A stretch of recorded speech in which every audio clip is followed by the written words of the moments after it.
Shapley Institute for Theoretical Physics in Santa Barbara, the 1984 meeting, which was a blast in more ways than one. And that was great fun. And since then, our paths have crossed enormously over the years. Oh, hi, Carrie. And Neil has had a remarkable career in terms of subjects that he's treated over time, and I'll point to just a few of the things along the way.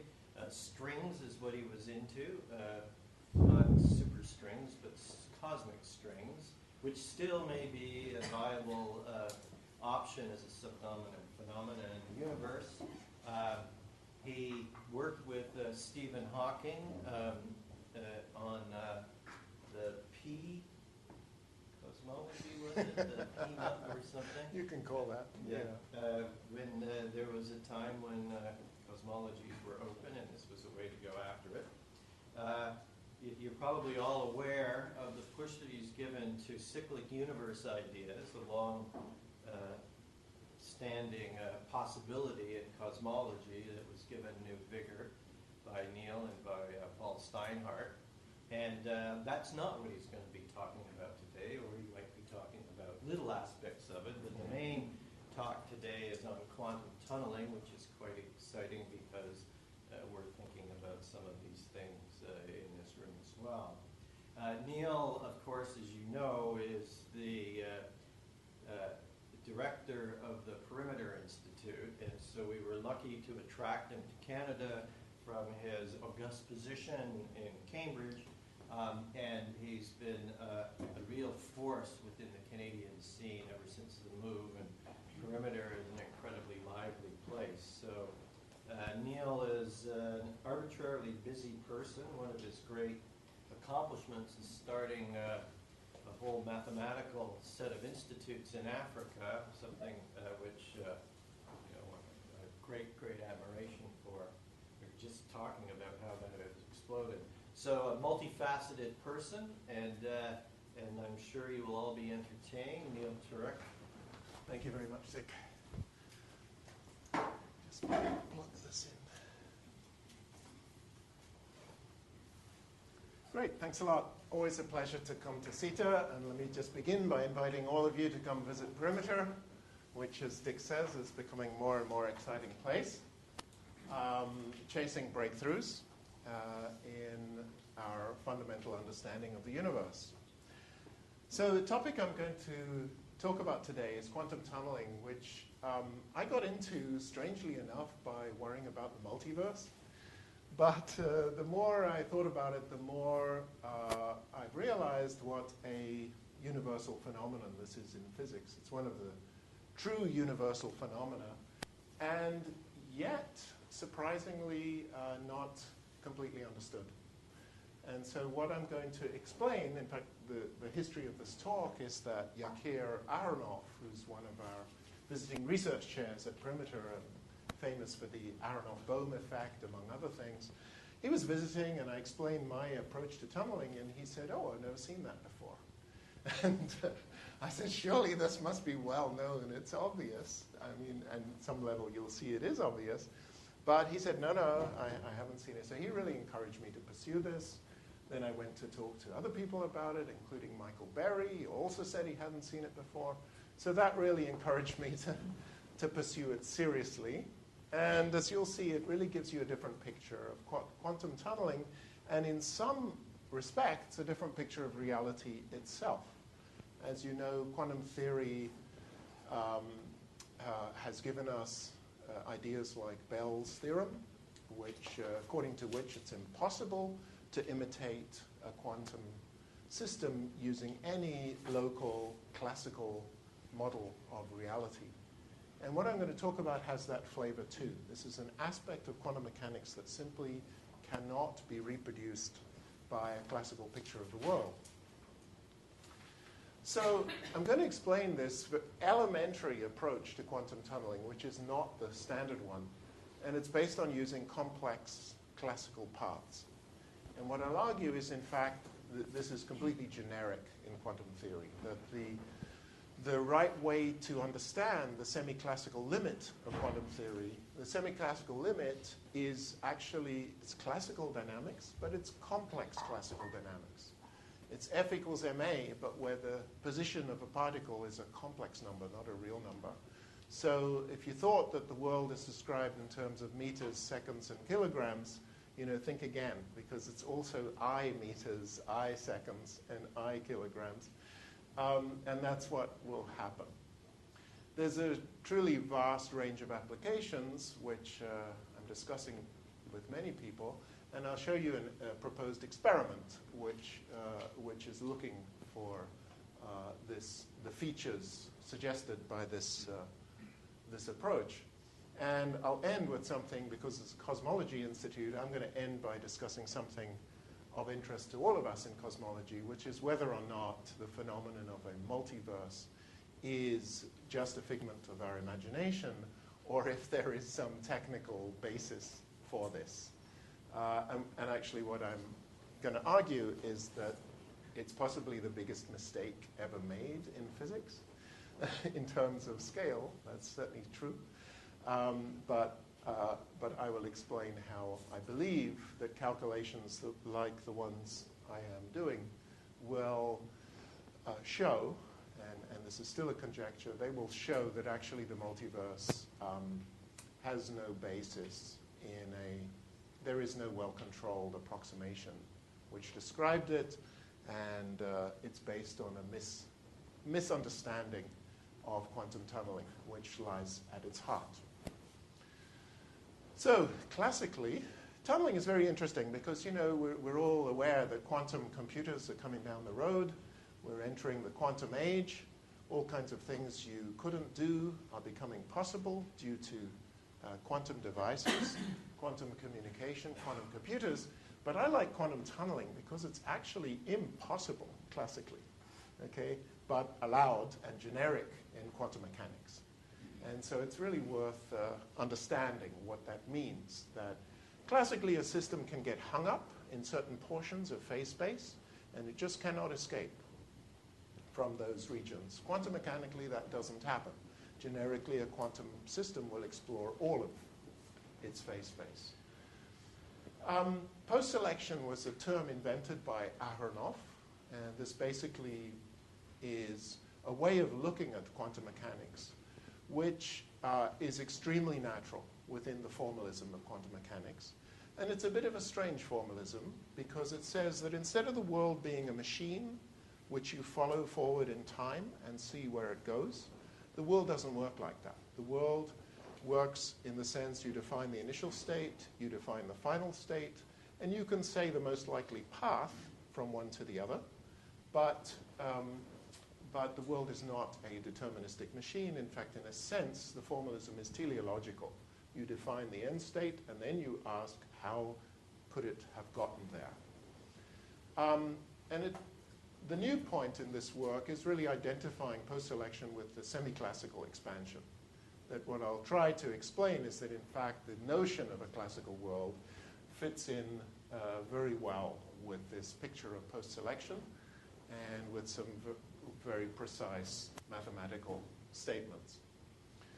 I'll make predictions for real-time measurements. One of the defects of the standard approach to tunneling, whether it be the undergraduate WKB quantum mechanics or the Euclidean instanton approach, also popular, the big defects of those pictures is they say nothing about the real-time evolution. So if you ask a basic question, how does a particle tunnel? Where is it when it's tunneling? Okay? The standard formalism can't tell you. Can't tell you how it tunneled, can't tell you where it is. The best it can do is give you some wave function which has some probability to be in and out, but that's rather such a huge description that it doesn't answer any precise question, like where was the particle. I'll talk about this experimental test. This is very early days, so there are probably many, many others. And extensions to quantum field theory and gravity. The Hawking evaporation of a black hole is a classic example of a quantum tunneling phenomenon. And the approach I'm suggesting gives you an entirely new way to tackle that problem, which with hindsight, it's utterly amazing nobody did it this way. But this is the way it should be done, in my opinion. And we'll see. I think it's actually doable. And finally, just for light entertainment, I'll talk about the multiverse, which I think is light entertainment. I'm trying to be provocative. I'm not getting any response. That's because we haven't seen it. Okay. Okay, so the starting point is the Feynman path integral, which is a beautiful formulation of quantum mechanics, where you specify the initial state, and then you, the formula for the quantum mechanical evolution kernel is a sum over all parts, weighted by e to the I over h bar times the classical action. So this is one of the most beautiful formulae in physics, not just mathematically, but conceptually. Tells you that quantum particles are exploring all options, and there is this weighting factor with E in the middle of it, Euler's number, and I, the imaginary number. You know, it's a really strange and amazing formula. Here's the final wave function. And more generally, if I specified it, so this is the amplitude to start in some initial wave function, and then to be found at some particular position at a particular time. But more generally, I could compute an overlap integral with some final state by integrating over xf. And so the most general quantity, dynamical quantity in quantum mechanics, is an overlap integral between an initial state and a final state, and in this huge multidimensional integral, I've got to do to compute the overlap. Now, the first point to make is that this formula obviously incorporates pre-selection and post-selection. There's an initial state, there's a final state, and those are specified before you consider the paths which contribute to the amplitude. The second point is that with this, once you've done this, specified initial and final states, you can consider taking the limit h bar goes to 0. Now, h bar has dimensions, so this doesn't literally mean h bar goes to 0. It means the dimensionless quantity which includes h bar, and in most theories, like the ones I'm considering, there will be such a dimensionless quantity, and you can take the limit as that quantity goes to 0, and then it's sort of formally obvious that in that limit, you've got this highly oscillatory integrand. It's going to be dominated by one or more saddle points. Saddle points are stationary values of the action, in other words, solutions of the classical equations of motion. So the idea is to take this formula, compute it by the saddle point method, and in the limit of a certain parameter, a dimensionless parameter going to 0, the classical solutions will dominate. So this is a way of thinking about all quantum problems. That limit, you may or may not be interested in that limit in a real experiment, but an amazing number of phenomena in the real world actually are described by semi-classical quantum mechanics, from the hydrogen atom even to the double slit experiment and many other such things. But rather surprisingly, this point of view is not often pursued. So there are completely sharp answers in this limit as to which classical solution dominates, or solutions. There may be more than one. And then the other idea which Aharonov introduced, you see, normally we don't think of the coordinate of a particle in between the initial and final state as really meaning anything. Because if you don't observe it, you shouldn't really talk about it. That's a traditional view in quantum mechanics. But one of Aharonov's points is that there are more subtle ways to observe things. In quantum mechanics, if I make a strong measurement, I'm guaranteed to get a real number. So if I measure the position of a particle, I will get a real number. X is a Hermitian operator, only has real eigenvalues. But Aharonov introduced a more subtle notion, which is a weak measurement, which is you put your system in contact with another system, such that your system influences the other system, but the coupling's very weak. And so the back reaction on your system is very small. So you hardly affect the system that you're actually interested in studying. Of course, you hardly affect the system that's measuring it either. So what you do is you repeat this arbitrarily large number of times, and in the limit of a large number of identical measurements, weak measurements, you can obtain arbitrarily precise predictions for the average of the effect of all those weak measurements on the measuring system. So in that way, you can literally see where the particle was in between the two measurements. You can do this with the double slit experiment without destroying the interference, many other such systems. Let's do a simple example. Particle in a potential. Okay, so the potential is going to be x squared minus x to the fourth. This is such a simple model that you can rescale the time and rescale space to remove all the dimensionful parameters out in the front of the action. Okay, so the classical action is just given by some number involving h bar, and that's the number that I'm going to take to 0 in the classical limit, semi-classical limit. H bar goes to 0 limit, and the remainder is completely dimensionless. Okay, so all we're doing here is measuring time in units of the oscillation frequency of the false vacuum, and we're measuring space in units of the distance to the second zero of the potential. I'll draw the potential now. So we're measuring space in units of this distance. Okay? Once we do that, the whole problem is completely dimensionless, and that's nice. No parameters to worry about. It's an absolutely clean problem. So we're interested in tunneling, which means that we want to set up the system in some state here where it's localized around the false vacuum, around x equals 0. And then we expect to find the particle tunnel out of the potential after a certain amount of time. Now, and we expect this tunneling process to be dominated by a classical solution. You see, but I have to take the point of view of post-selection to identify the solution. What does that mean?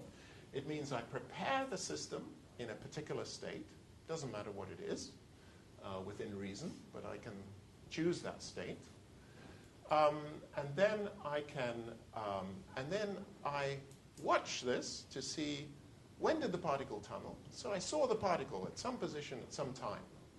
Okay, well, now I can go back and ask, having seen the particle come out at that position, that time, I can ask, where was it in between?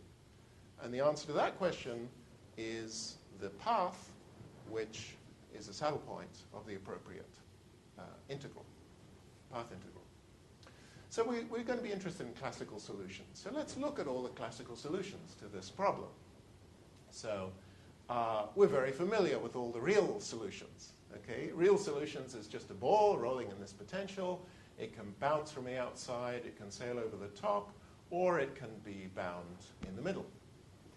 Now, the zero energy solutions are very trivial. It can either just sit there at zero energy and do nothing, or it can roll in from infinity and roll out again. And this potential is so steep is that actually this rolling in and out occurs in a finite time. Okay? Anything steeper than x squared has the property that you go to infinity or come in from infinity at a finite time. And so we're actually going to see these solutions in what happens. And what we're interested in, roughly speaking, is how do I go from this to that? Right? How do I go through the barrier? Now, one description of this is the Euclidean approach to tunneling, which was developed by actually many people in the 70s, but is beautifully described in the papers of Callan and Coleman. And the idea here is that you rotate time. You rotate time. This is a real integral along real time direction. But you rotate time to imaginary values. You define a tau, which is it plus pi over 2. And basically, so you see the solution I was talking about, this one, where you roll in from infinity and roll out again, that's the one you want to end up in. That solution in real time is minus 1 over sine t. Okay, so at t equals 0, it'll be t equals minus pi, let's say. It'll be at infinity. T equals minus pi over 2, it will be at 1. And t equals minus pi over 2, and 0. 0, it'll be back out at infinity. Okay, so all that rolling just takes you pi, and here's the solution. Now, if I change variables from that time, tau, to this time, and it's focused on pi over 2, so basically I'm going to evolve back in time to this point of the potential here, where the ball is stationary momentarily, okay? And then I'm going to switch time to imaginary, and so tau would be 0 when t is minus pi over 2, and x is 1. Now time goes imaginary. The effect of imaginary time is just to reverse the sign of the potential. The equation is just x double dot equals minus dv dx. The double dot changes sign when t goes to I tau. And so you're evolving in an upside down potential, which is why we reversed it. So now you start here at tau equals 0, and imagine rolling here. And of course, you're at 0 energy, so you're going to asymptotically land on top of the potential as tau goes to infinity, or minus infinity. So this is called the Euclidean bounce, where in the Euclidean theory, I would start off in the vacuum, the false vacuum, roll down here up to this point, turn it around, and roll back at plus infinity. So the full bounce is that guy, the solution that goes back and forth, and that solution connects to the classical solution that rolls you off to infinity. And then the point is that the e to the I, maybe that's explained in the next slide. Oh, it isn't. But in the path integral, you have e to the I s over h bar. But then you set t equals minus pi over 2 minus I tau. And the dt here introduces an I. And so this turns out to be e to the minus Euclidean action over h bar, where the Euclidean action is given here. So the tunneling amplitude, the amplitude for the wave function, includes this factor, which is exponentially small as h bar goes to 0. And in these dimensionless units, the action for this bounce solution is just a third. As I said, viewed as a trajectory in time, we're rolling back from t equals 0. T equals 0, this thing is at infinity. We're rolling backwards to t equals minus pi over 2, where I'm just static on the potential. And then I'm switching time to go up in the imaginary direction. So this is tau going from 0 to minus infinity. And that's the trajectory used to compute this tunneling amplitude.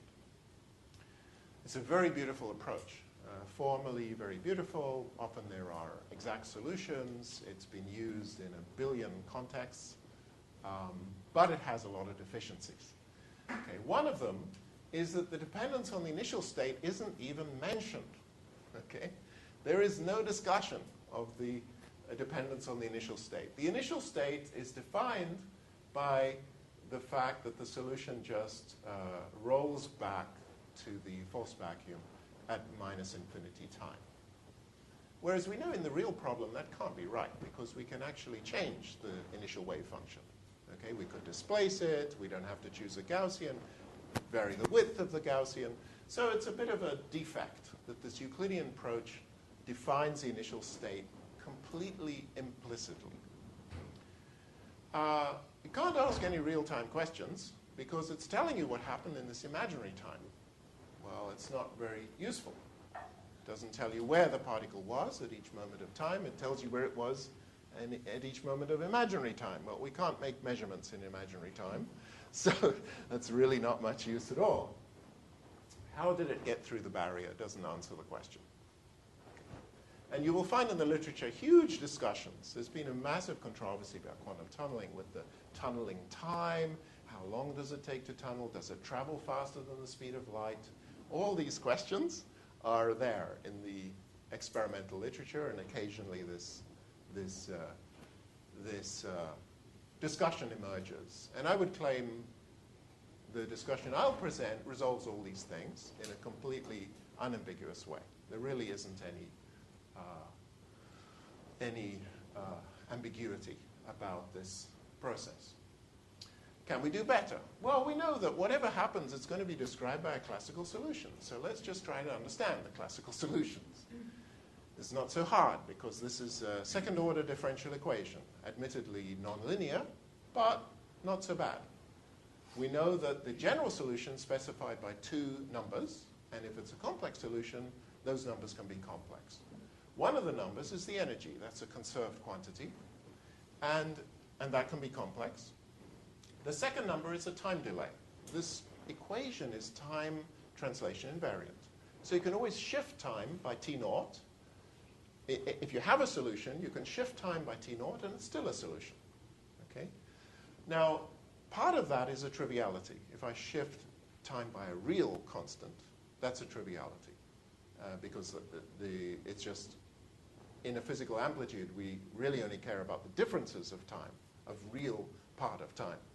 But the imaginary part of the time delay actually is not a triviality, and that's essential to the quantum tunneling process. It's not hard to show that for real E, the solutions are periodic.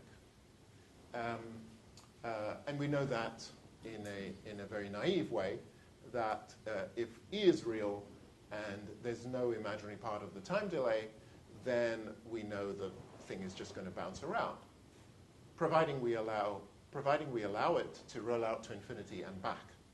Okay? And there is a unique way to do that. But all the solutions are periodic if T0 is real. And then it's enough to know that I've got this function which is periodic on the real T0 axis, and it's invariant under shifts in T0. Well, that forces it to be periodic for arbitrary T0. So if energy is real, the solutions are all periodic, and this is what they look like. So here's our solution, the sine, 1 over sine. And let's just, this is the zero energy solution. Let's shift it by T0. Well, if T0 is 0, if the imaginary part of T0 is 0, we'll have this solution, rolling from infinity to 1 and back to infinity. Okay? As you crank up the imaginary part, you go from this solution through these solutions, all periodic. Okay? But as T0, the imaginary part of T0 gets large enough, you have a solution which rotates around the origin. Okay? It's easy to see why that happens, because a sine is the difference of two exponentials, right? And when you shift, you have e to the I t minus T0. But if T0 is imaginary, you're going to kill one of those exponentials. And so in the limit of large imaginary T0, you're going to have a tiny thing going as e to the it, okay? Completely dominating the other exponential. So it's clear these are not the solutions we want, because what we want is to go from this, right, being localized in the false vacuum, to this. We don't need to go from this solution to that solution. Okay? And the answer, of course, is the energy isn't 0. The energy in tunneling is non-zero, and it's also a complex number. Luckily, in this case, we can find the general solution of the equation. And this is basically inevitable because of the singularity structure of because the solutions are guaranteed to be analytic, except at places where this goes singular, where the potential goes singular. And for a quartic potential, the most general singularity is a pole, no branch cuts. So you're looking for a function whose only singularities are poles, and basically that forces you to the Jacobi elliptic function, which has this beautiful analytic properties in the complex plane. The only movable singularities are poles. So here's the solution. Sn is just like a generalization of the sign, sort of nonlinear generalization of the sine function. And m is the modulus of the Jacobi function. So for m equals 0, it's exactly the sign. And for non-zero m, it's some kind of deformation of a sign. And here's the energy in terms of m. So you can think about m or the energy equivalently as one complex parameter in the solution and then T naught as the other. And it turns out we'll be interested in small complex values of the energy. Now, as I said, this Jacobi elliptic function has very nice properties in the complex T plane. So we're going to largely be thinking of x as complex and T as real. But it's actually very useful to keep in mind that in principle everything can be complex. And that often gives you a lot of insight. Okay? And we'll use that insight later in the talk.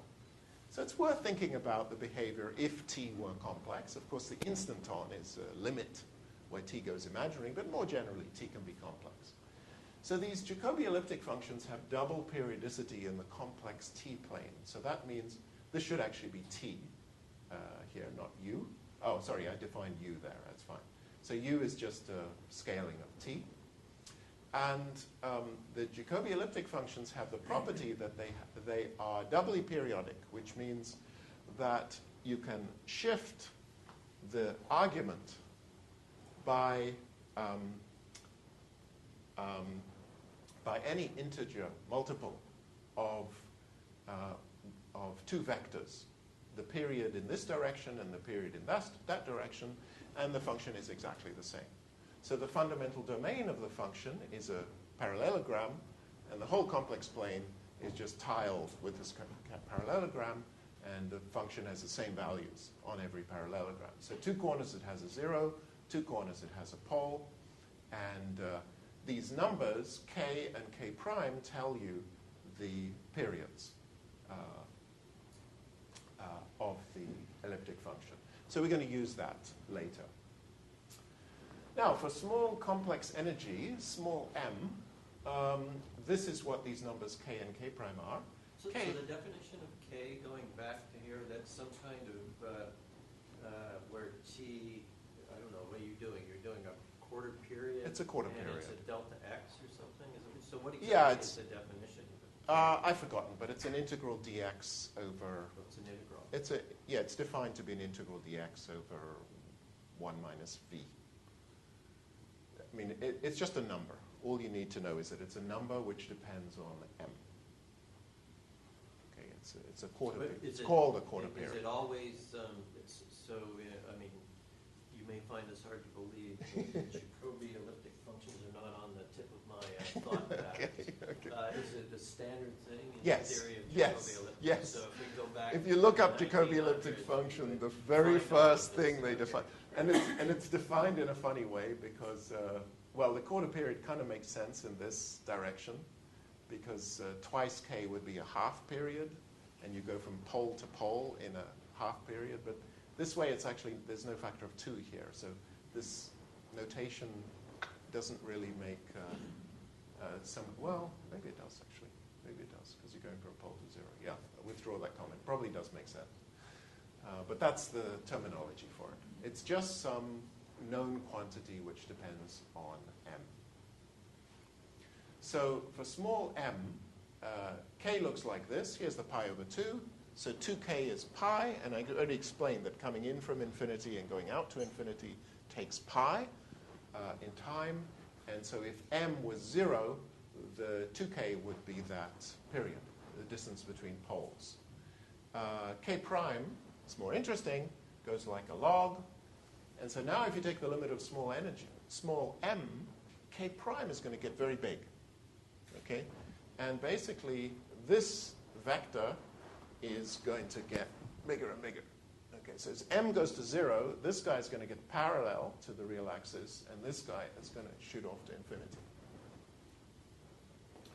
Now there's a nice expansion that you can use. You define this quantity called the gnome, and it happens to be small if m is small, if the energy is small, and then you can do a sort of nonlinear Fourier expansion of this solution, the general solution, in terms of 1 over sine, here's the sine, and then if m is small, the energy is small, m is small, q is small, here is the expansion in powers of energy. Okay, so this is kind of technical, but it's useful in terms of understanding the general exact solution. Now, let's go back to the physics.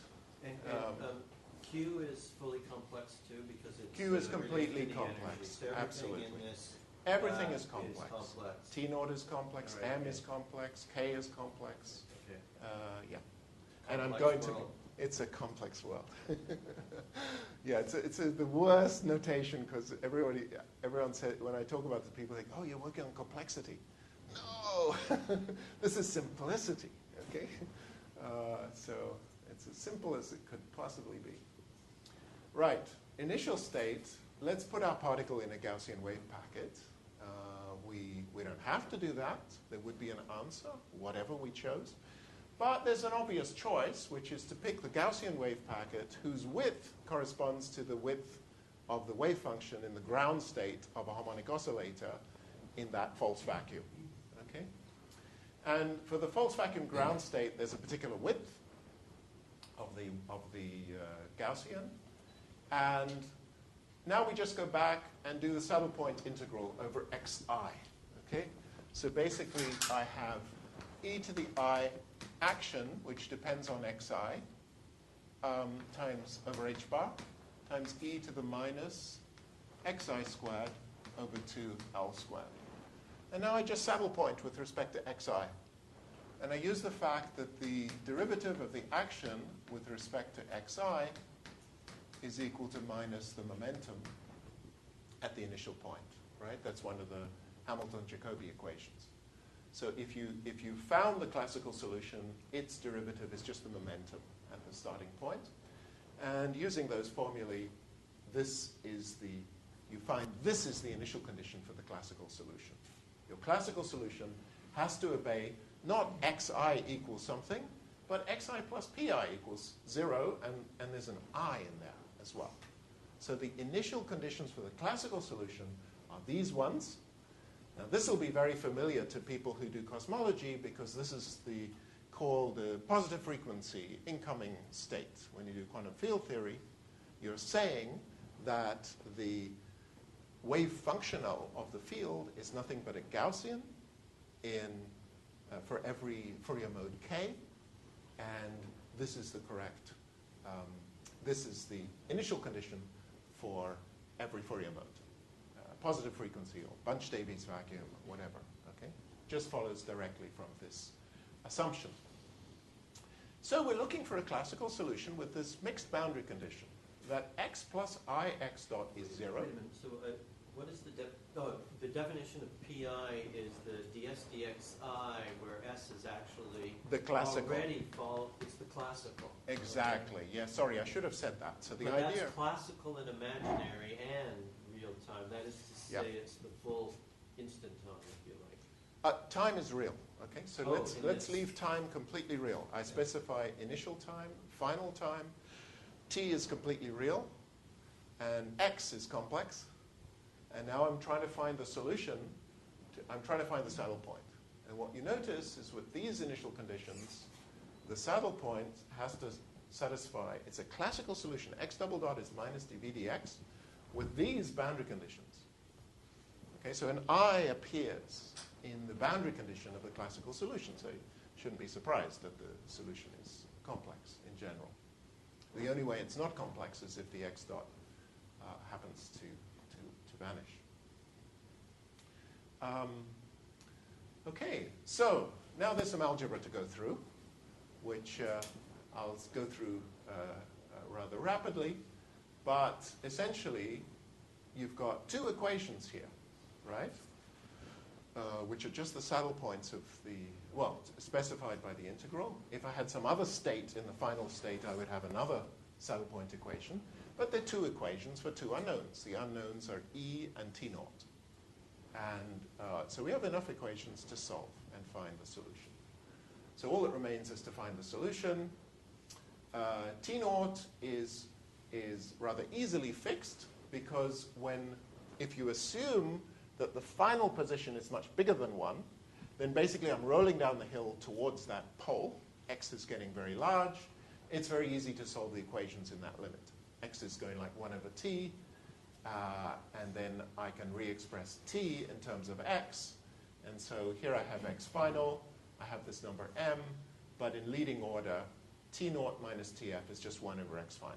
It's just telling you what is the time shift I need away from the final time to get a very large value of x. Okay, so this is an equation which essentially, you see tf is fixed, xf is fixed, m is not yet fixed, but this fixes t0 to very high precision. Now, so we've used the final boundary condition essentially to fix t0. We have to use the initial condition to fix the energy. So it turns out the solution has small, nearly imaginary energy. In other words, this m parameter is I epsilon, where epsilon is real. What we do is take this expansion here, and this involves things like e to the iu to various integer powers. So let's define z to be e to the iu. This is the solution for x given from that equation. And u from the previous formulae is basically the time with a small imaginary energy entering. So as I explained, z becomes very large. The e to the iu becomes very large. This term totally dominates over the other terms. And you end up with a formula for x like this. So z is large here. X is small. You want to be near x equals 0 if you're going to be in the false vacuum. And then you use this expansion. M is also small, but z is large. You have to balance these terms against each other. You compute x plus I x dot. These two terms enter, and you end up with this equation. So here's an equation for epsilon. This is the imaginary part of the energy, and it obeys this completely transcendental equation. Okay, t is the total time. So t is the final minus the initial time, measured in oscillation periods of the false vacuum. And this equation determines epsilon. Roughly speaking, you can see what the solution is. Epsilon obviously is going to be a complex number because there are i's over here. But roughly speaking, the exponential of epsilon t has to go like t, because that's the magnitude of the right-hand side. And that means that epsilon has to go like 1/3, 1 over 3t log t as t goes to infinity. Okay?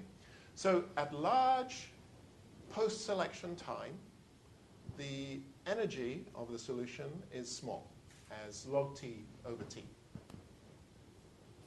And this is what the solution looks like. So here's the potential. Let's look in the complex x-plane. Initially, x plus I x dot is 0. That basically means you must travel with a velocity perpendicular to your coordinate in the complex plane. Right? There's an I. So the x dot is perpendicular to the coordinate. That satisfies the initial condition. Doesn't tell you where you are. You just have to have that perpendicularity.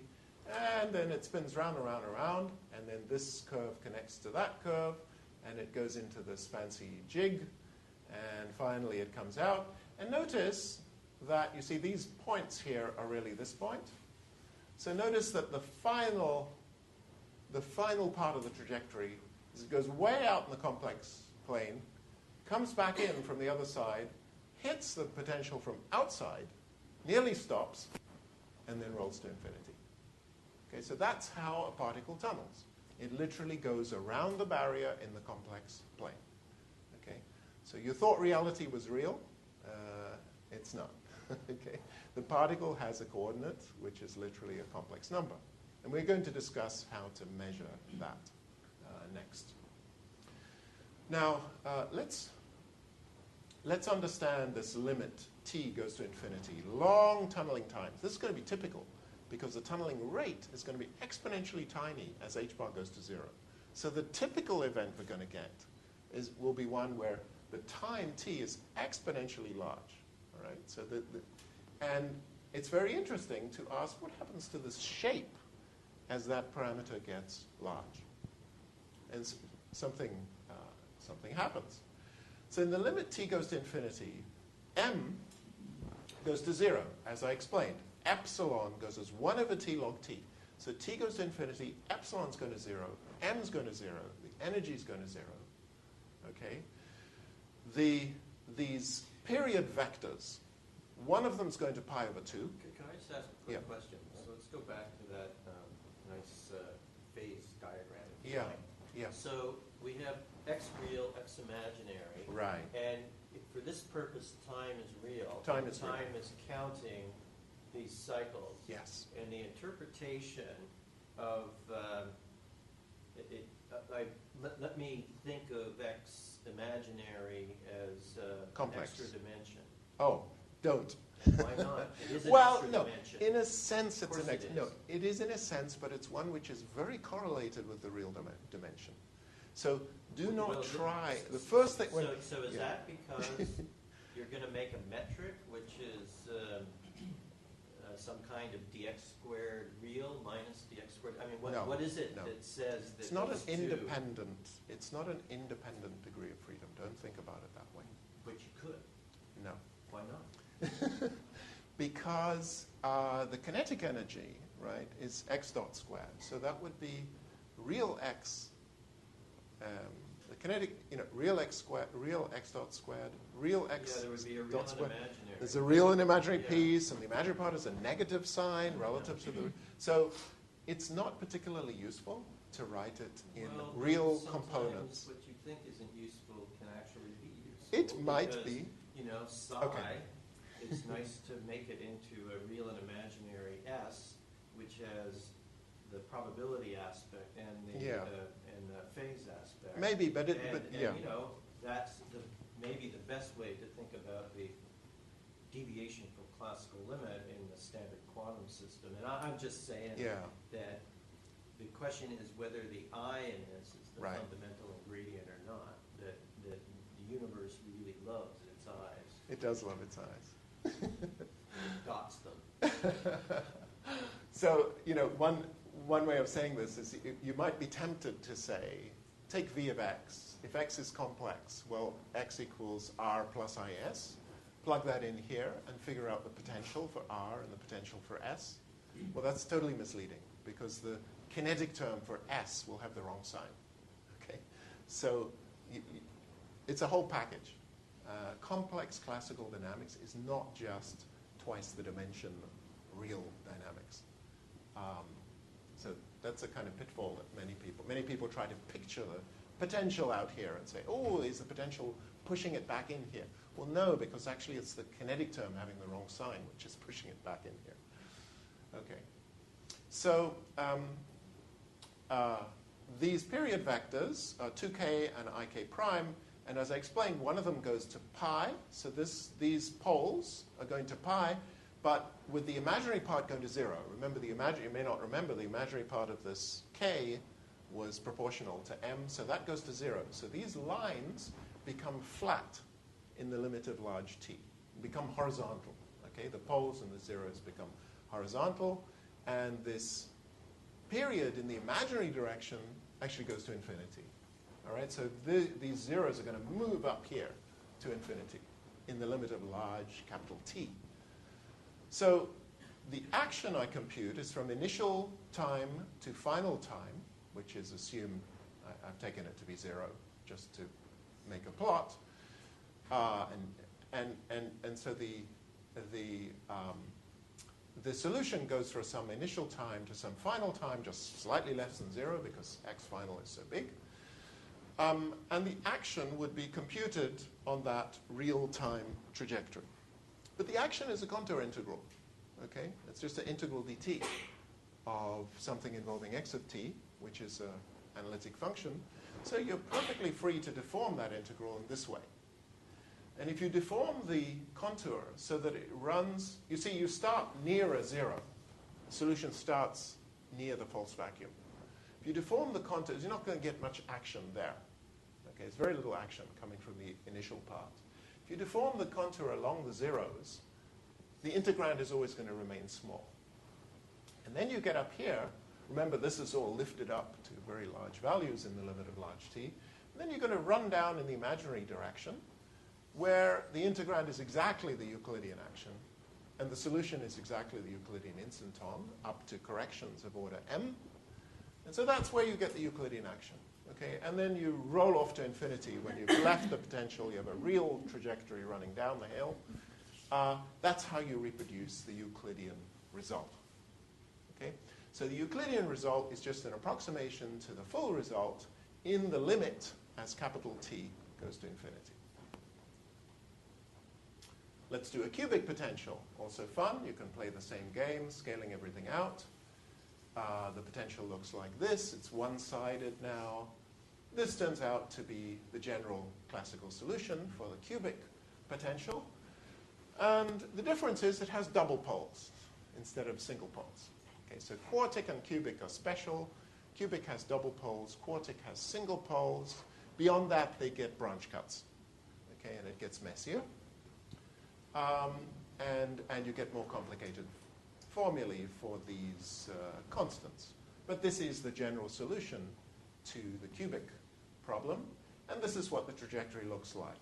It zooms around again, around x equals 0. It goes into some big curve, comes back, bounces off the outside of the potential, and sails off to infinity. That's what it looks like, showing the whole thing. Notice the imaginary part gets very large in the limit t is large. So let's measure this. Can we see that the particle's really somehow in the complex, has a complex coordinate? The way to measure it is to introduce some other system which couples to it. So I take the Hamiltonian to be the Hamiltonian for my coordinate.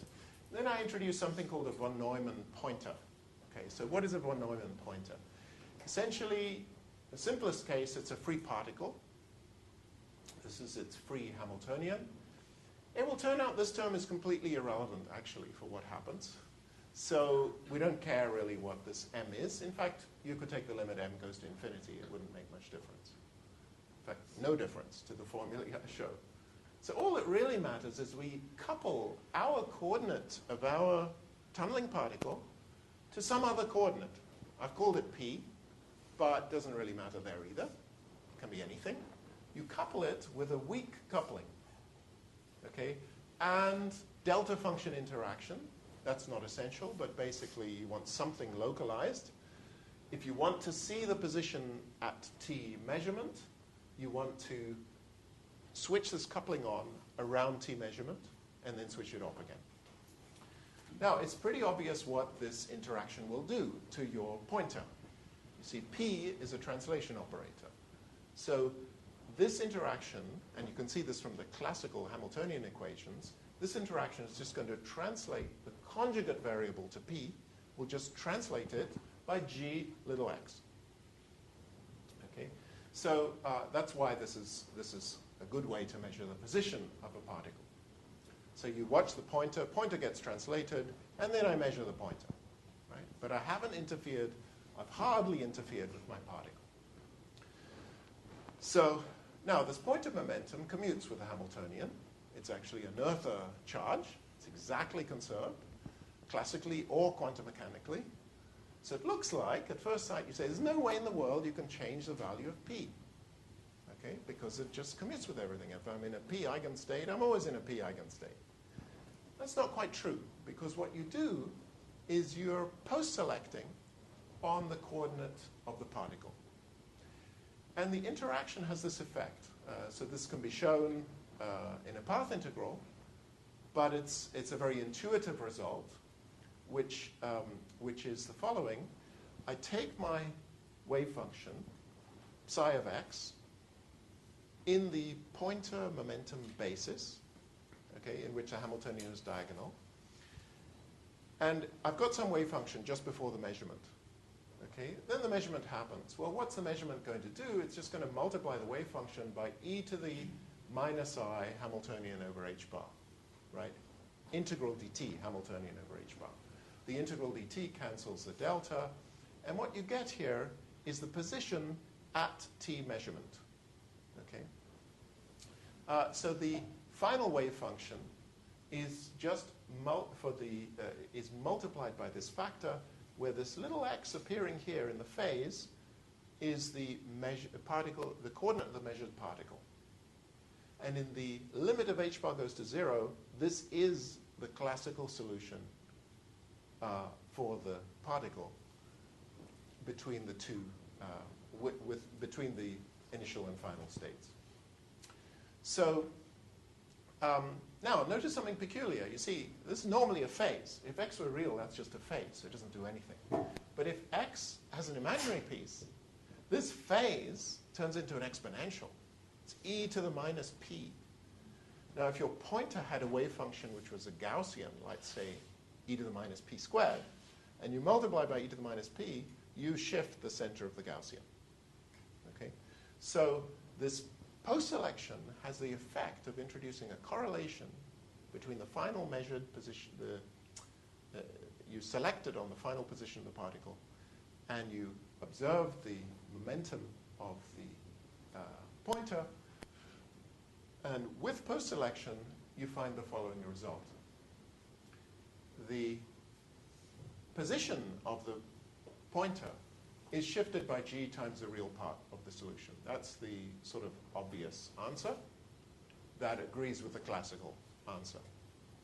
But the momentum of the pointer, the coordinate which is in the Hamiltonian, this p in the interaction, also gets shifted, even though it is exactly conserved by the Heisenberg equations.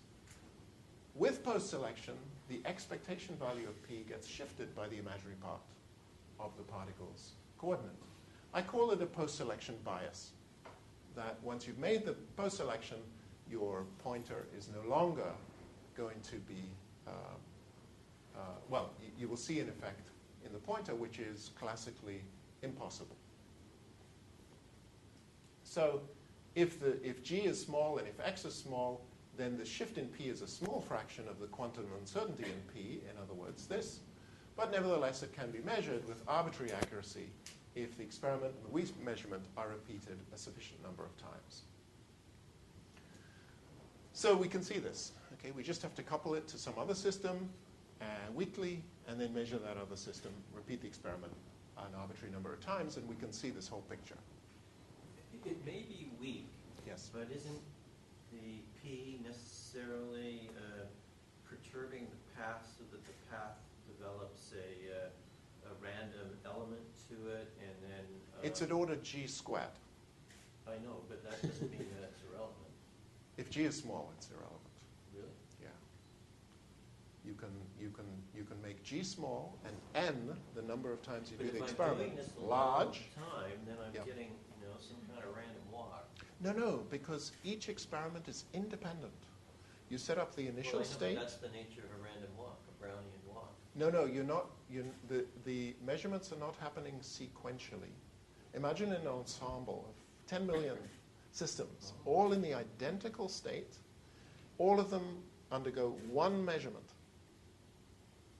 And then I post-select. So you're blanketing. Absolutely. Yeah. So I don't quite visualize the nature of your system. Does that mean that you're blanketing x real and x imaginary with this whole bank of detectors of strength g?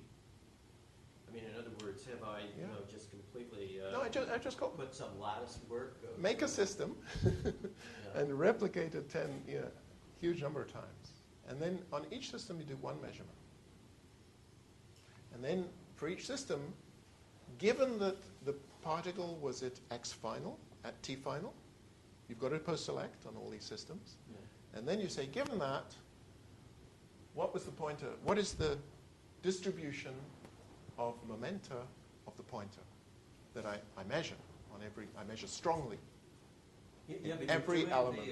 The weak measurement again and again and again. Not on the same system. It's not Markov. It's not Markov. Different systems. Okay. Make so 100 million systems. Actually, you're doing one measurement Exactly. On each member of the ensemble. Exactly. That's all. So the effect doesn't accumulate. The effect of the measurement doesn't accumulate. Striking features when you take T large. So one striking feature is you get secular growth, which we saw. This is due to the nonlinearity. I mean, if you had a linear system, this would go on a circle forever.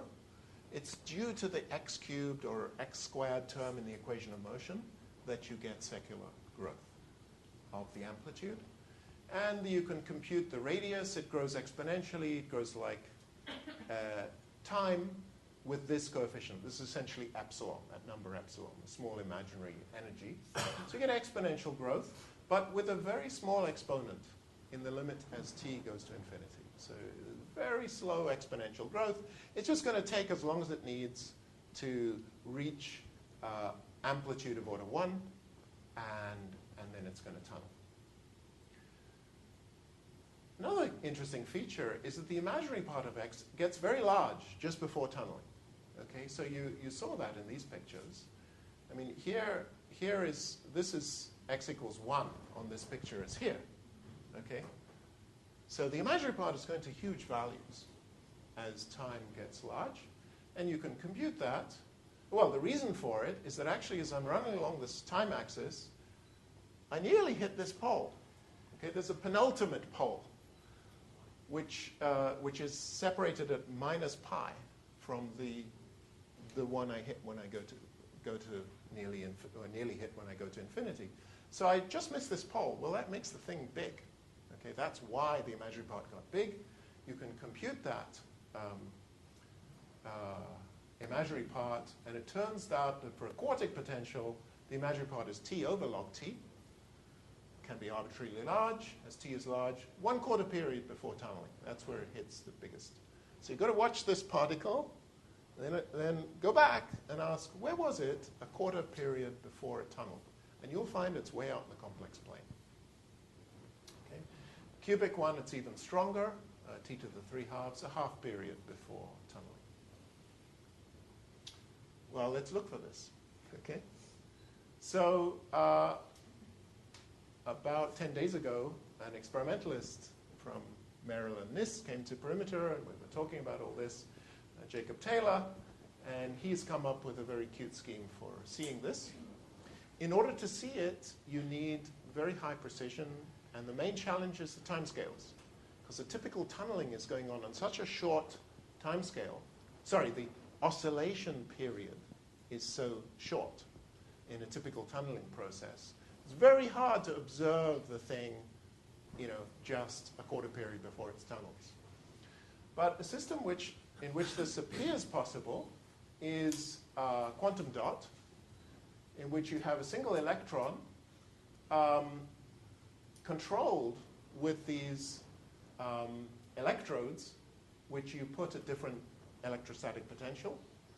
And basically this creates a potential like this, which you can manipulate. And this is Jacob's proposal for how to actually do this, do the weak measurement. The key is that you can change the gate voltage on these systems on picosecond time scales, whereas the total tunneling time is typically a few nanoseconds, and the oscillation period here is typically much longer than a picosecond, typically 100 picoseconds. And so it looks like one may be able to see this. Hasn't been seen so far. Can you explain again how you do the weak measurement? In this system? Or just a real-life example of what you could do? Well, this is a real-life example. So in this case, you basically have two of these quantum dots interacting with each other. And so what you look for is the effect of one quantum dot on the other, on its neighbor. Okay. So I'm sorry to be obtuse. What is the definition of a quantum dot? Oh, it's just an electron which is confined and whose so it's an electron which is sitting in a completely controlled and potential. So they get to essentially shape the Yes. potentials between the electrons. And they can change the shape in That's time. neat. Yeah. And so this is a great, so they've presumably been using this to study tunneling all along. They and that have. must be one of the purposes. That's right. And so now, That's right. like what you said at the beginning, Right. it seems like they have a concept of a tunneling time that they claim they have, because you said it's a few nanoseconds. Well, okay, this, yeah, I mean, there so are two critical timescales. Before One this is, imaginary thing, did they Yeah. think that they had a complete theory of how quantum dots deal with this potential, or?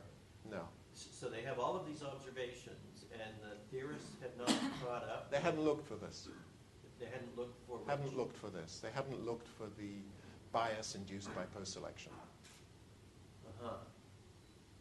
So they'd not. What do looked they for use this. the quantum dots for, then? To make electronic devices. So the tunneling is critical because you see, they can, by adjusting these electrodes, they can move this potential up and down. And because tunneling is exponentially controlled, you can vary this tunneling time. It's typically nanoseconds, but you can make it a microsecond just by making the barrier high enough. So yeah, they're able to do to do this now.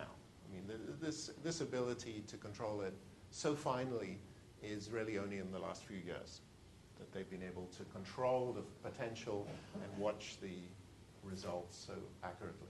So that's very exciting.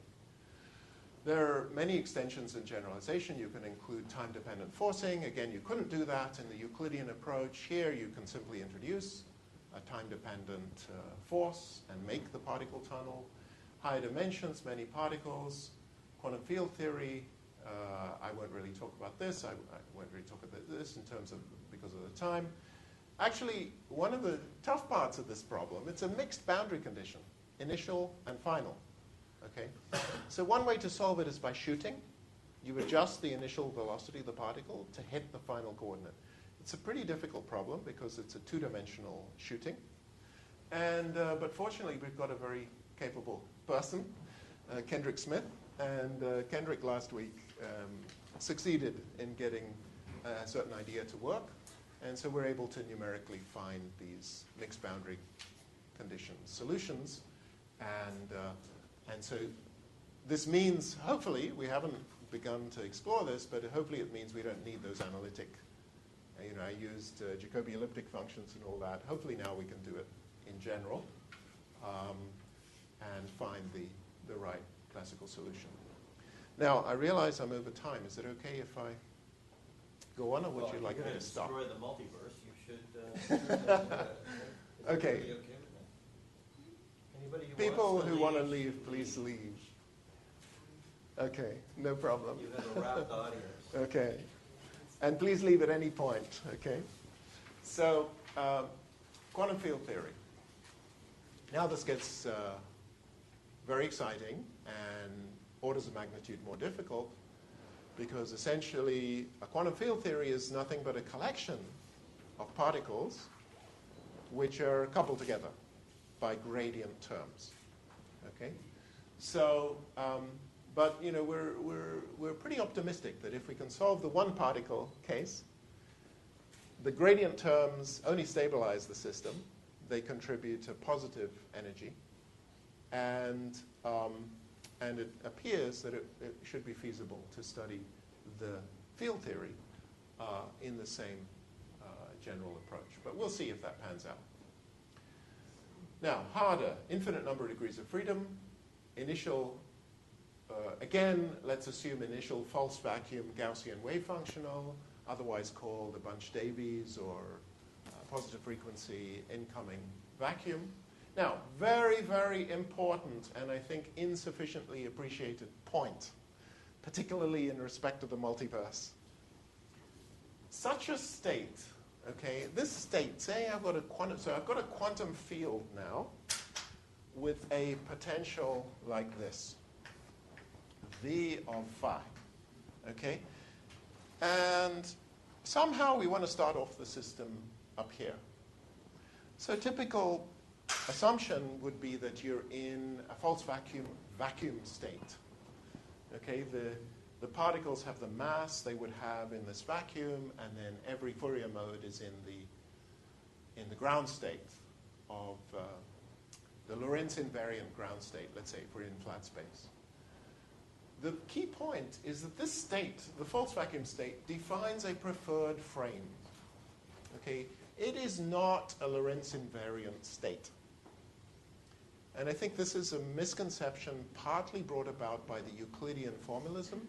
In the Euclidean formalism, it buries all the details of the initial state, and it doesn't force you. You see, the Euclidean instanton in a field theory is Lorentz invariant. Okay, it makes you think that it came from a Lorentz invariant place. It did not. Okay, the reason is that when I say the field is in the false vacuum state, I've got to define a spatial hypersurface. And on that spatial hypersurface, I will have an initial condition like phi k plus omega k phi k equals 0. So I'll have some initial condition for the Fourier modes of the field, but it's on a particular spatial hypersurface. Now, as soon as you single out one hypersurface, that's not Lorentz invariant. Okay?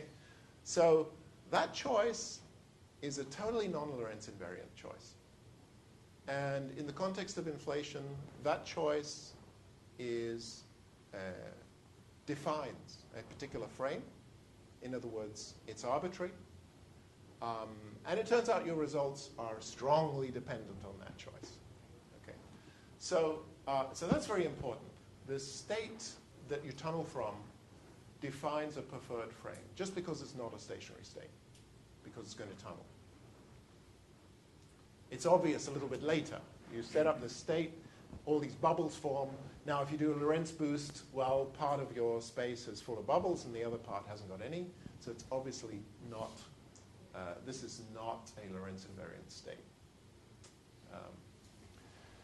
A Lorentz invariant solution of a Callan-Coleman type, the instanton, which I'll show you, this is the typical description of tunneling in a field theory, is you have a Euclidean instanton, depends on space and time now, Euclidean time and space. It's basically a lump in the middle of Euclidean space. And then I make time imaginary. Okay, that describes the instanton. Go to real time, just as for the particle. And what I find is that this lump explodes into a bubble, which grows out at the speed of light. So that's the description of tunneling in quantum field theory. The Euclidean instanton is Lorentz invariant, or its equivalent version. And the process is, in this description, completely Lorentz invariant. So a nucleating bubble will look the same no matter what frame you look at it in. But as I emphasized, the real problem is not the initial state. The choice of initial state is not Lorentz invariant, and we're going to mess up the Lorentz invariant as soon as we study things in more detail. We'll see that Lorentz invariant has been destroyed. The Lorentz invariant solution of this type is necessarily time reversal invariant. You see, the Lorentz invariant solution is a function of t squared minus r squared. Now that's independent, that's invariant under t goes to minus t. So this solution, if you continue it, is just going to be a real incoming bubble, okay, contracting, just like our particle, rolling in from infinity, bouncing off the potential and going out. That's the solution. It's not the solution we want to describe tunneling. It will approximate the action, but it doesn't give you a physical picture of what the tunneling involves. So the Lorentz invariant solution is not the semi-classical solution we are looking for. Nonetheless, its profile, it does give you an approximate description, and its profile during tunneling tells you what the nucleating bubble should look like at the moment of nucleation. So basically, you've got this quantum field theory, set up some state, all the fields are vibrating around. At some point, these, you post-select. So I say, given that there's a bubble up here, how did I get there? Well, the answer is that the fields down here oscillated around. The amplitude grew. At some point, the amplitude went around the barrier in the complex plane, and the bubble grew into the bubble you saw. So we can describe this process. I won't dwell on the details, But just to say that the crude ansatz for that process, I mean, to solve the real problem, you have to solve this infinite dimensional shooting problem, which is difficult, though I think will become possible. But just to make a guess as to what happens, take the instanton profile at the moment of tunneling, okay, as the spatial profile of the bubble when it nucleates. And then just insist that at all times the profile is exactly that profile. Okay? It's not going to capture properly the incoming and outgoing waves, but hopefully it captures the actual jump over the barrier pretty well. So this is the ansatz. Take the instanton profile and an arbitrary amplitude as a function of time, plug that into the action, and you get this effective action for this function of time. So the amplitude in this approximation is just a quantum particle in a potential, in a cubic potential. And it turns out that this ansatz, if you make it, reproduces the Euclidean instanton action to an accuracy of 4%. So it's actually not a bad picture, I mean, measured this way. That this ansatz about the instanton, instead of representing it as a spherically symmetric blob, you basically say it's a cylinder, but with a fixed spatial profile. This gives a reasonable estimate of the tunneling rate. So this suggests this should be an excellent approximation. So what I expect is that the tunneling in the field theory really looks like basically a localized thing in space where the field flaps back and forth and leaps over the barrier exactly like this. And we'll see.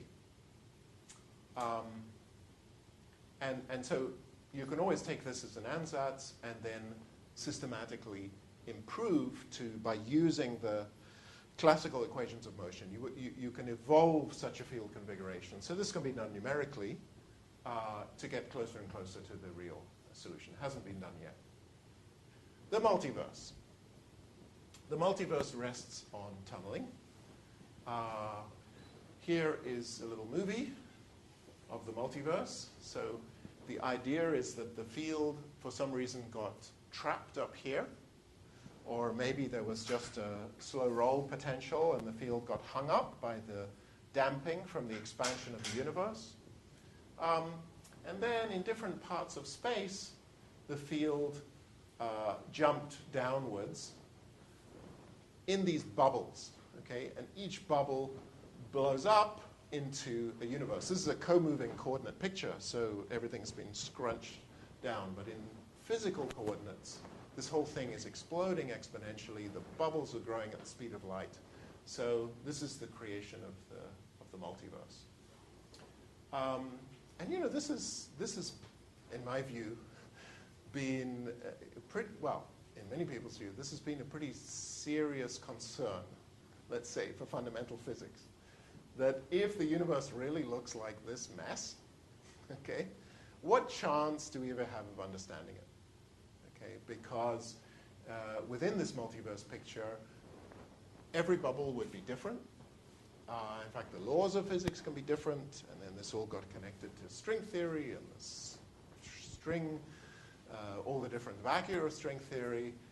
And many people like Steven Weinberg, who I had a debate with a couple of weeks ago on TVO, you know, this led them to be very pessimistic and basically to say, well, maybe physics is over, okay, because there are certain things we'll never answer. I think, so that's a pretty desperate state of affairs. It's pretty important to figure out if this is really true, okay? Is this picture right? So, of course, and then Alan Guth has made these statements that anything that can happen will happen an infinite number of times. And when you say that, then you give up any hope of predicting the universe because it's impossible to conceive of a measure, probabilities, associated probabilities with anything. It's kind of the end of physics, basically. End of fundamental physics. But the treatment of quantum effects is very, very, very heuristic, okay, in this picture. They did not study tunneling carefully. The whole thing is a stochastic, random picture which breaks every symmetry in the theory, and it's a plausibility argument at best. So all the discussions of this are extremely, well, some of them are very sophisticated, but they do not treat the quantum effects with much care.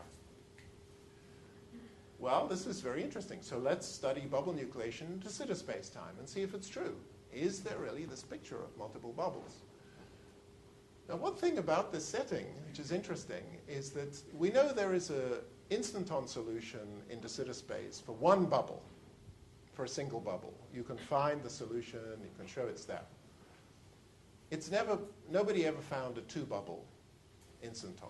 In fact, you can pretty easily see it cannot possibly exist. Okay, de Sitter space, this exponential expansion for inflation, looks like this. It's a gigantic hyperboloid embedded in five-dimensional Minkowski space. So de Sitter space has this expanding region. It also has a contracting region. Now, inflationary theorists typically just ignore this part because it's an inconvenience. And they say, okay, well, let's assume the universe started here, and then we'll follow it forward. Okay, and then the claim was that this exponentially growing space will generate an infinite number of bubbles, because in each place you could nucleate a bubble. And if there's some nucleation rate per unit space-time volume, you're going to fill this thing with bubbles. Okay, so it sounds unavoidable. Well, but as I say, it's a little bit worrying that there is no description of multi-bubble tunneling. Nobody ever found an instanton for more than one bubble. Now, I'm not disputing that a bubble can nucleate in de Sitter space. In fact, I think it's clear that in this kind of situation, so imagine I took the de Sitter space and I put an initial hypersurface down here, okay, I could put myself in the Gaussian false vacuum state. The universe is contracting. The contracting universe will only help the growth of the field over the barrier. So no problem at all to nucleate a bubble, and then in the expanding phase, that bubble will grow at the speed of light. So I'm sure this is possible. We haven't studied that problem yet, but I'm pretty sure that will work, and that will reproduce the normal results. But that's only one bubble. I agree de Sitter's special, but it's not as if you haven't argued, like everybody else has, that when a quantum field theory undergoes a phase transition, it produces bubbles. And yes. Those are real things yes. that actually happen. Yes. So I think that what you're telling us is that's an entirely different system, but I don't see yes. why it's entirely different. Okay, let me come to it. Once again, that's a multi-potential situation. Okay, let me come to that. So what I'm saying is that there is a role for bubbles, and I'm pretty sure there do exist semi-classical description of tunneling using one instanton for one bubble. Okay, but this is not what people wanted. Nobody wanted this. Okay, what people had in mind is this. People had in mind that they're somehow going to pick the initial hypersurface here, where the de Sitter space is small. So the picture is, okay, let's take a little patch of the universe that happened to be stuck in the false vacuum, right? It's a very appealing picture. Maybe has a few hundred Planck energies. And then this little patch is going to grow exponentially and create the whole universe we see. And then in the multiverse scenario, it's going to create an infinite number of other universes too, right? So it's a very appealing picture, okay? Trouble is nobody ever really, well, in my view, nobody ever did the calculation right of whether that happens or not. Okay, so let's try to conceptualize that calculation. We pick an initial hypersurface here, a little universe, expanding exponentially. We want to know, is it possible for a bubble to nucleate long after this surface? Okay, so my claim is that no. Okay, that there is no semi-classical solution representing that process. And I'll explain why. The reason is Let me explain it on this picture. The reason is you saw the way tunneling happened. It was the nonlinear terms which caused secular growth of the solution, and then it circumvented the barrier. The problem is, in this situation, you have an exponentially expanding universe. There is a much greater term, which is the Hubble damping, 3h phi dot. That's a huge term. And if you choose to nucleate the bubble at a much later time, that damping term is going to win over the nonlinear terms. So you can study this numerically just by putting a damping term. So here's my cubic solution, and I put a damping term in it, and the thing starts growing due to the nonlinearities, but then sadly the damping term kicks in, and the amplitude goes down again. Well, it's not going to tunnel. Okay? So this is an effect which people haven't thought about. People have conceptualized tunneling as if it was a discrete event. So you just stayed in the vacuum and then suddenly jumped over the hill. That is not what tunneling is. Tunneling is a continuous process. And in order to say you have tunneling, in a semi-classical picture, you have to find the solution. Okay, otherwise, what do you have? Just completely ad hoc.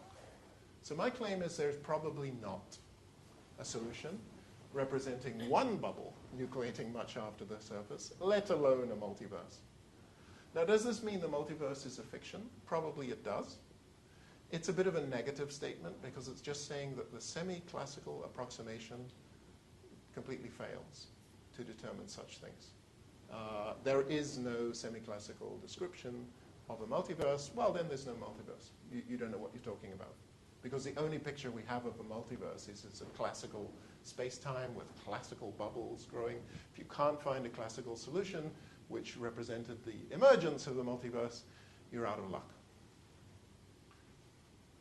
So let me then give a concrete thing, which I did the phase transition, but now I'm going to go back to gamma and just do alpha particle tunneling. Right. So I think that what you're telling me is that the alpha particle has to be in this effectively prepared thing where it's moving around for an arbitrarily long period of time in the potential in an absolutely coherent way. Right. And I don't think that that's actually what happens with an alpha particle inside a nucleus. Okay. That it. So you're saying there aren't any jumps in quantum mechanics? There are no jumps in quantum mechanics. Which is when classically you're told is going on. That's right. It's a continuous process in a complex space. That's right. That's right. So it's totally the antithesis of the Well, no, that may be true, Right. except that there Well, has that's to all be you say. room that still allows tunneling for perturbative phenomena So I was gonna of ask that that. trajectory. I was going to ask, so where's the randomness coming in? So you got to have Oh, the randomness comes afterwards, right? So we compute the amplitude, and then we square it, and that gives the probability. So with post-selection, you prescribe the final state, you compute the amplitude, you square it, and that's the probability to get that final state. So that comes afterwards. that's sort of a mathematical interpretation. It's a process. Quantum mechanics is not a random theory. It's not. The dynamics are not random. Exactly. You're saying that you're continuing that it's not a. Right. It's a continuous dynamics. Exactly. It's just the interpretation. It's unitary. It's unitary. Yeah. And we know from Bell's theorem and all that you just cannot reproduce quantum mechanics with a stochastic local theory. So I think that the picture is wrong. Still there, I guess I have a question. So, when you're doing dynamics, you start at some state, some initial phase, I guess. Right. Sort of that. Is that phase then corresponding to different times for escape, maybe, or No. no? He's describing the final. I'm prescribing, exactly. And then Figuring out after that, what you happened. consider range of time. Yes. I mean, each choice of final tunneling time defines how the solution got there. You can't link, different choices are not connected in any simple way. That's fine. You're thinking there's a boundary value. Yes, yes, yes. What happens if I'm sorry, this is a random question. Put all this into feedback. That's a good question. Answer is I don't know. But there in are effect, well-known... what you're doing by putting the gamma in, and you're going to say that's going to destroy the tunneling, where I Right. think that, Right. and it may be because it's interacting with other degrees of freedom. So I don't deny that that's not a possibility. I'm not even saying the gamma will destroy the tunneling. I'm actually just saying it destroys the semi-classical approximation. So I'm just saying you can't really say what will happen. So in de Sitter space, because of this damping term, it stops you finding a classical solution. It just stops you giving a classical description of bubbles forming. So we are, though, in an expanding universe. Yeah. And if the expansion rate Very is different important. in the past, Yes. then does that And- mean K rates could have been different in the past? Yeah, I mean, we're in it's very interesting because this issue is a real issue now that the LHC has discovered that Higgs has a metastable vacuum. So we may tunnel in 10 to the power 100 years or more. We may tunnel, okay? And we have a lambda, so we have a damping term. It's another possible observational test, which is if the expansion rate is different, it will change, as I said, the decay times. Well, Hubble constant doesn't influence most tunneling things we study. So I don't You're know. saying the dampener is too small. Yeah. H is minuscule. So, yeah, It's but only this in is... large scale So, things. to come back to Chris's question, there is, in effect, known in quantum tunneling, which is the watchdog effect or the quantum Zeno effect, which is that if you have a system about to undergo tunneling and you probe it continuously, it doesn't tunnel. And the reason is, in that case, this was actually noticed by Alan Turing, of all people. Okay, he pointed this out, that in quantum mechanics, the Schrödinger equation is a first-order differential equation, so the evolution of the wave function is linear in time. So when you ask for what is the amplitude for the wave function to be outside the well, that can only grow linearly. Now you compute the probability, you square it. So the tunneling can only grow like t squared. It's not a rate. The probability to tunnel goes like t squared, whereas if it was a rate per unit time, it would go like gamma t, the probability to tunnel. Or the probability of remaining would be 1 minus gamma t. But that's inconsistent with the basic laws of quantum mechanics. So now that's only for short times. So there's an argument in the tunneling literature that the tunneling rate has to actually be time dependent early on. Yeah, that's not correctly described by this Euclidean formalism either. But it doesn't even claim to describe it. Euclidean formalism is trying to give you some tunneling rate in the long time limit. Yeah, I mean, but I think within the framework I gave you, you can take h bar to 0 for short times, for long times, for any times. It will give you the right answer. Okay, so it's definitely an improvement over and it will give you the linear. It'll give you the quadratic dependence of the tunneling probability at early times. It has to. So.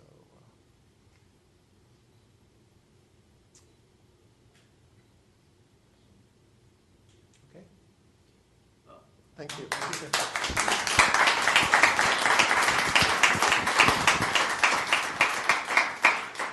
Well, we've certainly perturbed the imaginary trajectories by many questions during the talk, but I guess we could take a minute or two to take other ones, and let's recall that there are cookies upstairs so people can further grill Neil. So this should be valid whenever I talk to people, so I should be careful about measuring components. So what happens, so you, in your measurement problem, you did a weak interaction on a very Yes. short time scale. Yes. So what happens when I do the normal in calculation, say, of some Scattering interaction, process. Yeah. over a very long time, Yeah.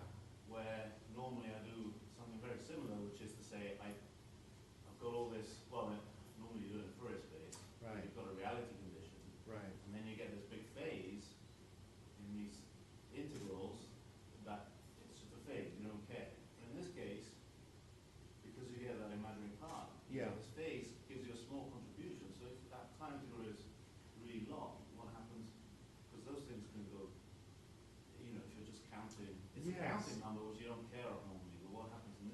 Well, okay, so the reason we were able to see this imaginary part, okay, so you'll notice that the imaginary part, sorry, the change in the pointer momentum went like h bar times the imaginary part of x over L squared.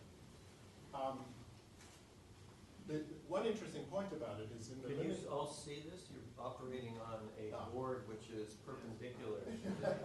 See, that's the imaginary time direction. That's operating in the real time There we direction. go. Okay. So this isn't really answering your question, but I will get to your question. That the change in the momentum went by h bar, imaginary part of x over L squared. Curious feature about this. So it does go like h bar. So the classical limit, semi-classical limit, looks like it goes to 0. Okay. However, the thing that counteracts it is this guy, which is getting bigger and bigger. And remember, this thing goes like t over log t. Okay. But t goes like e to the, it goes like the inverse of the tunneling rate. The typical time to tunnel goes like the inverse of the tunneling rate. And this goes like e to the Euclidean action over h bar. So it's basically going like h bar, e to some number over h bar. So as h bar goes to 0, this actually diverges. But you see the way I got it to be big was by measuring it at a very precise time. Yeah, you measure it when you're really close to tunneling. Exactly. Where your effect is maximized. Right? Exactly. Not In a about normal, tunneling, but the normal. regular scattering process, you wouldn't have that resolution. And so this wouldn't But be it has obvious. really long times for this. I'm thinking of Yeah. cosmology, like even calculating the power spectrum, second order correlator of your Right. of your delta phi. I don't know. I don't know. I mean, there you go, these really long integrals where That's true. But I mean, all this is built into quantum field theory. So if you did your quantum field theory calculation correctly, you would find it. just add in I I told this to Freddie Cacciazzo, that I find these dominant complex solutions. So he says, big deal.